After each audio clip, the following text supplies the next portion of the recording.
এবং তৃণমূল কংগ্রেসের শান্ত থাকায় গোটা পরিবেশ পরিস্থিতি নিয়ে কি বলবেন? দেখুন, গতকাল বারাইপুরে যে ঘটনা ঘটলো, যতটুকু আমরা মিডিয়ার মাধ্যমে দেখতে পেলাম বা জানতে পারলাম, সেটা কোনোভাবেই কাঙ্ক্ষিত নয়। শাসক বিরোধী প্রত্যেকের রাজনৈতিক কর্মসূচি গ্রহণ করার পূর্ণ স্বাধীনতা রয়েছে। সেখানে বিরোধীদের রাজনৈতিক কর্মসূচিতে যেভাবে যতটুকু দেখতে পাচ্ছি, আর আমি বাস্তব অভিজ্ঞতা তো আমার সাথে হয়তো বিভিন্ন সময় বিভিন্ন জায়গায় দেখেছি, আমরা বিরোধীরা প্রোগ্রাম করতে গেলে এলাকার মানুষকে ধমকে চমকে এলাকায় আসতে দেয় না, সভাস্থলে আসতে দেয় না। এমনও ঘটনা ঘটেছে, আমরা প্রোগ্রাম করতে গিয়েছি, দোকান বন্ধ করিয়ে দিয়েছে। আমডাঙ্গার মতো জায়গার কথা বলছি, আমরা একটা মিছিল করে নিয়ে এসে একটা জায়গায় দাঁড়াবো, এলাকায় যত দোকান আছে সব ভয় দেখিয়ে বন্ধ করে দিয়েছে, অঘোষিত বন্ধ রাখিয়ে দিয়েছে। এই ধরনের হয়েছে।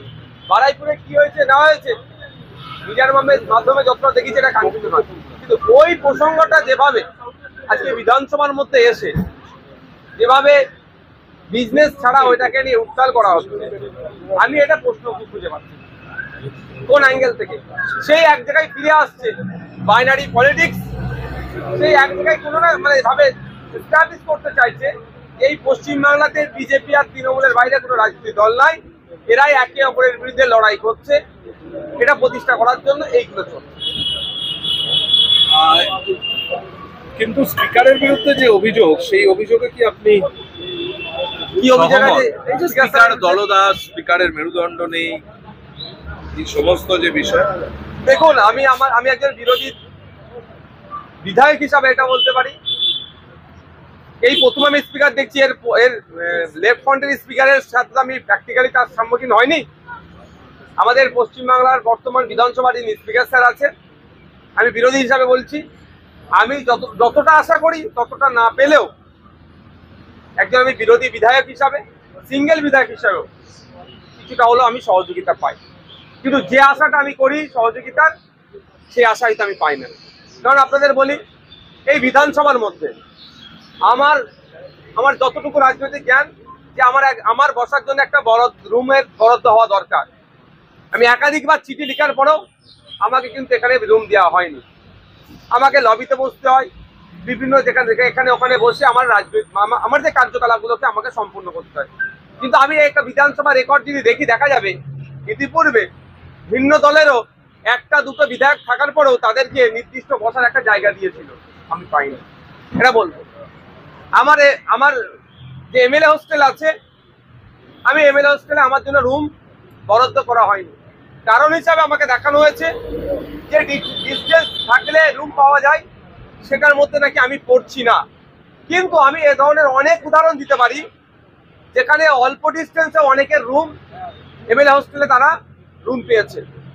তারপরে আমি বলছি, যতটা আমি আশা করেছি ততটা না পেলেও একদম কিন্তু আমি এখান থেকে প্রত্যাখ্যান হয়েছি, বা আমার বিধানসভার মধ্যে সংসদীয় কার্যকলাপের ক্ষেত্রে যে বাধা হয়ে দাঁড়িয়েছি স্পিকার স্যার, ওটা আমি বলবো না। তৃণমূল কংগ্রেসের সঙ্গে কংগ্রেস জাতীয় স্তরে একসঙ্গে থাকলেও এই রাজ্যে তৃণমূলের বিরোধিতা তারা করবেন, রাহুল গান্ধী, মল্লিকার্জুন খাড়গেদের বৈঠকে সেই সিদ্ধান্ত নেওয়া হয়েছে। আচ্ছা, এইটার ব্যাপারে একটা লিঙ্ক দিয়ে দিই যে ২৬-এর ভোটে কংগ্রেস তৃণমূল কাছাকাছি আসবে কিনা, এটা নিয়ে একটা প্রশ্ন দেখা দিয়েছে। দিল্লিতে একটা জোট বার্তা রয়েছে, কিন্তু বঙ্গে ঠান্ডা লড়াই চলছে দুজনের মধ্যে। হ্যাঁ, আমাদের হাত কি কংগ্রেস ছাড়বে? দেখুন, 2026 সালের বিধানসভা নির্বাচনে কে কার হাত ধরবে আর কে কার পায়ে ধরে সিট চাওয়াচাই করবে, তাতে ইন্ডিয়ান সেকুলার ফ্রন্ট নাই। ইন্ডিয়ান সেকুলার ফ্রন্টের স্পষ্ট বার্তা, 2026 বিধানসভা নির্বাচনে বিজেপি এবং তৃণমূলের বিরুদ্ধে আমাদেরকে ঐক্যবদ্ধ হয়ে লড়াই করতে হবে। অবিজেপি অতৃণমূল যে সমস্ত শক্তিগুলো আছে, অবশ্যই জাতীয় কংগ্রেস এবং লেফট ফ্রন্ট যারা আছেন, সকলকে ঐক্যবদ্ধ করে বিজেপি এবং তৃণমূলের বিরুদ্ধে আমরা লড়াই করতে চাই। সেই জোটের মধ্যে কংগ্রেসকে আমরা আহ্বান জানাবো, লেফট ফ্রন্টেরও আহ্বান জানাবো, আরো যে সমস্ত রাজনৈতিক দলগুলো আছে তাদেরকেও আহ্বান জানাবো। যারা ডাকে সাড়া দিয়ে আসবে তাদেরকে নিয়ে ঐক্যবদ্ধভাবে লড়াই হবে। এবার দিল্লিতে দোস্তি, এখানে কুস্তি, এটা কেমন ভাবে বাংলার কংগ্রেস বা বাংলার মানুষ নেবে, সেটা এখন দেখার বিষয়। এবং তৃণমূল কংগ্রেসের শান্ত থাকায় গোটা পরিবেশ পরিস্থিতি নিয়ে কি বলবেন?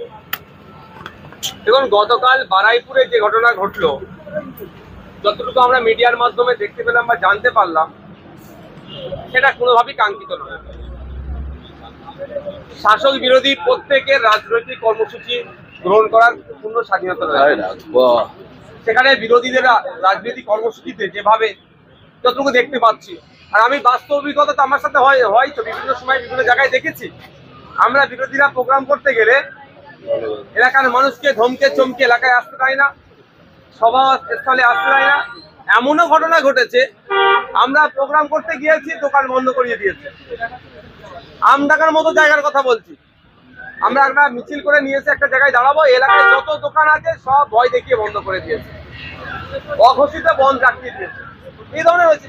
বারাইপুরে কি হয়েছে না হয়েছে মিডিয়ার মাধ্যমে যতটা দেখেছি এটা কাঙ্ক্ষিত নয়, কিন্তু ওই প্রসঙ্গটা যেভাবে আজকে বিধানসভার মধ্যে এসে যেভাবে বিজনেস ছাড়া ওইটাকে নিয়ে উত্তাল করা হচ্ছে, আমি এটা প্রশ্ন খুঁজে পাচ্ছি কোন অ্যাঙ্গেল থেকে। সেই এক জায়গায় ফিরে আসছে বাইনারি পলিটিক্স, সেই এক জায়গায় কোনো না মানে ভাবে এস্টাবলিশ করতে চাইছে এই পশ্চিমবাংলাতে বিজেপি আর তৃণমূলের বাইরে কোনো রাজনৈতিক দল নাই, এরাই একে অপরের বিরুদ্ধে লড়াই করছে, এটা প্রতিষ্ঠা করার জন্য এইগুলো চলছে। কিন্তু স্পিকারের বিরুদ্ধে যে অভিযোগ, সেই অভিযোগে কি আপনি কি অভিযোগ আছে? স্পিকার দলদাস, স্পিকারের মেরুদণ্ড নেই, এই সমস্ত যে বিষয়। দেখুন, আমি একজন বিরোধী বিধায়ক হিসাবে এটা বলতে পারি, এই প্রথম আমি স্পিকার দেখছি, এর লেফট ফ্রন্টের স্পিকারের সাথে আমি প্র্যাকটিক্যালি তার সম্মুখীন হয়নি। আমাদের পশ্চিমবাংলার বর্তমান বিধানসভার যিনি স্পিকার স্যার আছে, আমি বিরোধী হিসাবে বলছি, আমি যতটা আশা করি ততটা না পেলেও একজন আমি বিরোধী বিধায়ক হিসাবে, সিঙ্গেল বিধায়ক হিসাবেও কিছুটা হলেও আমি সহযোগিতা পাই।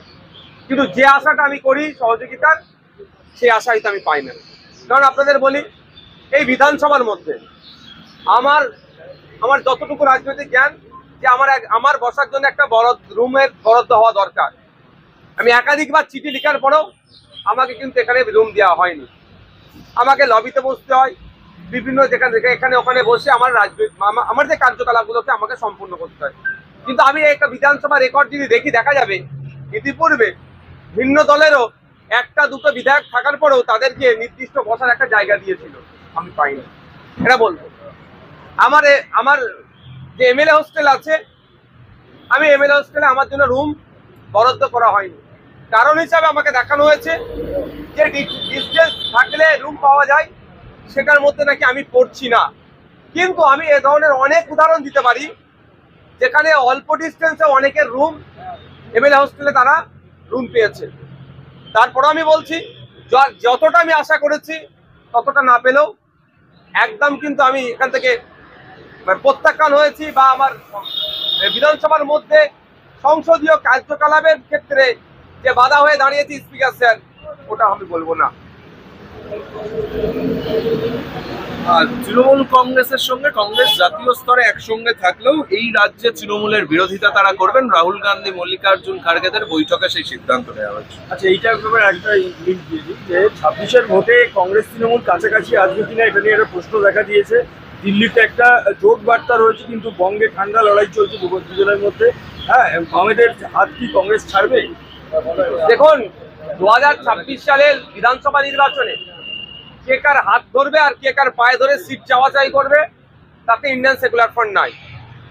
ইন্ডিয়ান সেকুলার ফ্রন্টের স্পষ্ট বার্তা, 2026 বিধানসভা নির্বাচনে বিজেপি এবং তৃণমূলের বিরুদ্ধে আমাদেরকে ঐক্যবদ্ধ হয়ে লড়াই করতে হবে। অবিজেপি অতৃণমূল যে সমস্ত শক্তিগুলো আছে, অবশ্যই জাতীয় কংগ্রেস এবং লেফট ফ্রন্ট যারা আছেন, সকলকে ঐক্যবদ্ধ করে বিজেপি এবং তৃণমূলের বিরুদ্ধে আমরা লড়াই করতে চাই। সেই জোটের মধ্যে কংগ্রেসকে আমরা আহ্বান জানাবো, লেফট ফ্রন্টেরও আহ্বান জানাবো, আরো যে সমস্ত রাজনৈতিক দলগুলো আছে তাদেরকেও আহ্বান জানাবো। যারা ডাকে সাড়া দিয়ে আসবে তাদেরকে নিয়ে ঐক্যবদ্ধভাবে লড়াই হবে। এবার দিল্লিতে দোস্তি, এখানে কুস্তি।